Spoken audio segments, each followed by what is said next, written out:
ଦୃଢ଼ କଲେ ସବୁକିଛି ସମ୍ଭବ।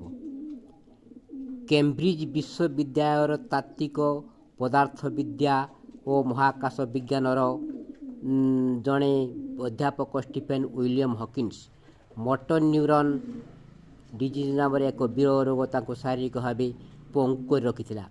ଏହି ରୋଗରେ ମସ୍ତିଷ୍କ ସଙ୍ଗେ ମାଂସପେଶୀର ସଂଯୋଗ ବହନକାରୀ ସ୍ନାୟୁଗୁଡ଼ିକର କାର୍ଯ୍ୟକ୍ଷମତା ନଷ୍ଟ ହୋଇଯାଏ। ସାରା ବିଶ୍ୱରେ ଯାହାର କୌଣସି ଚିକିତ୍ସା ନାହିଁ। ମାତ୍ର 21 ବର୍ଷ ବୟସରେ ତାଙ୍କର ଏହି ରୋଗ ଦେଖାଦିଏ। ସେହି ରୋଗ ନେଇ ସେ କିନ୍ତୁ 95 ବର୍ଷ ଆହୁରି ବଞ୍ଚିଥିଲେ ଏବଂ ତାଙ୍କର ଗବେଷଣା କରି ଚାଲିଲେ।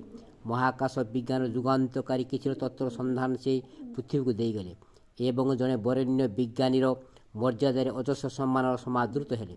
ସମଗ୍ର ବିଶ୍ୱରେ କେବଳ ଚିବୁକାସ୍ଥିର ଗୋଟେ ମାତ୍ର ପେଶୀର ସଞ୍ଚାଳନରେ ଯନ୍ତ୍ର ସାହାଯ୍ୟରେ ସିଏ ତାଙ୍କର କଥାକୁ ପ୍ରକାଶ କରୁଥିଲେ, ଆଉ ବାକି ଶରୀର ଅସାଡ଼ ହୋଇ ପଡ଼ି ରହୁଥିଲା।